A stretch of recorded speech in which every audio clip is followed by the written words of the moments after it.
after about 9.5 hours on that public bus, we made it. 9.5 long and hot hours. Yeah, pretty hot.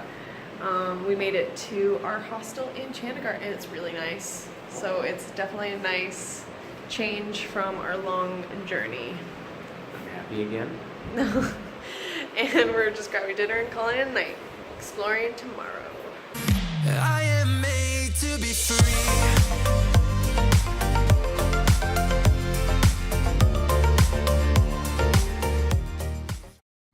Chandigarh is the joint capital of Punjab and Haryana, but is known more for being the first planned city of independent India.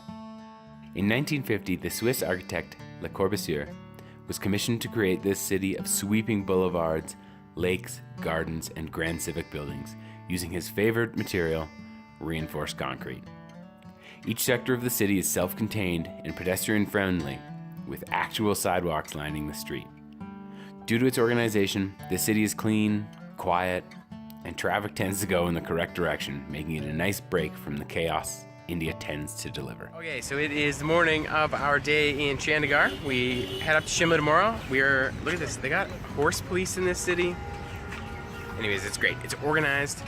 The roads are separate. People drive on the right side of the road here. It's a little bit cleaner. Well, it's definitely cleaner than other cities.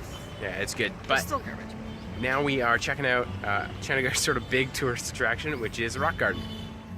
Starting in 1957, Nek Chand spent almost 20 years creating this fantastical labyrinth of more than 2,000 sculptures using stone, debris, and other discarded junk from the 50 villages that were destroyed in order to build the city of Chandigarh. In the beginning, Nek Chand only worked at night, so to keep his eccentric works hidden from the eyes of the city authorities. In 1973, his creation was discovered by government officials, but being illegally constructed on forest land, the garden was acquired by the government. Thankfully, they appreciated its uniqueness and decided to preserve and develop the landscape further.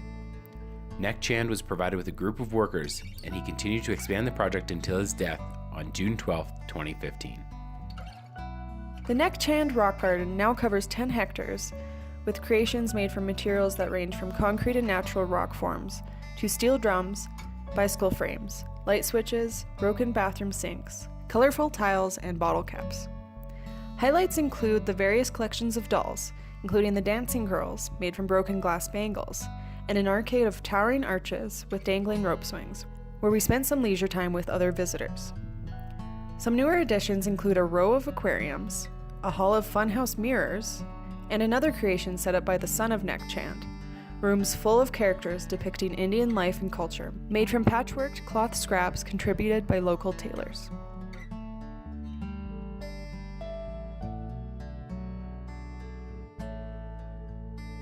It was really delightful wandering along the paths and discovering every sculpture, waterfall, mosaic, and whatever other surprise we came across around every corner. So we're done in there. It was really cool. Yeah, it was way bigger than I think either of us were expecting. Yeah. And it was such good value. It was only 30 rupees for each of us to get in there. There was no foreign price Yeah. and Indian price. It was just one price. It was 30 rupees. That's probably the best 30 rupees we spent in India. Yeah, definitely worth it. Come to Chandigarh, check it out. I already like this city more than everywhere else, but this just, +1. But now?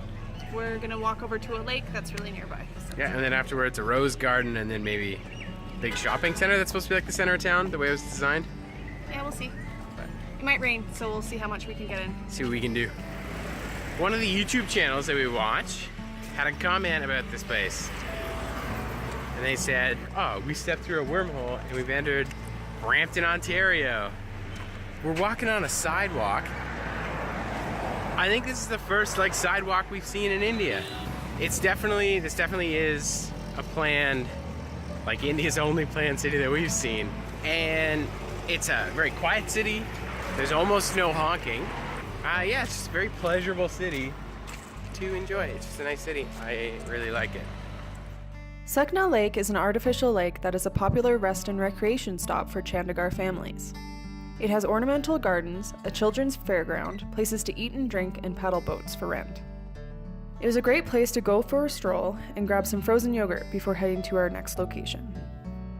Next, we Ubered over to Sector 16, which contains one of Chandigarh's most pleasant public parks, the Rose Garden. Established in 1967, this park contains over 800 variety of roses, making it a colorful place for couples to wander or locals to take their afternoon nap. We walk the length of the park, weaving our way through flower beds and crossing streams, making our way to Sector 17, the shopping district.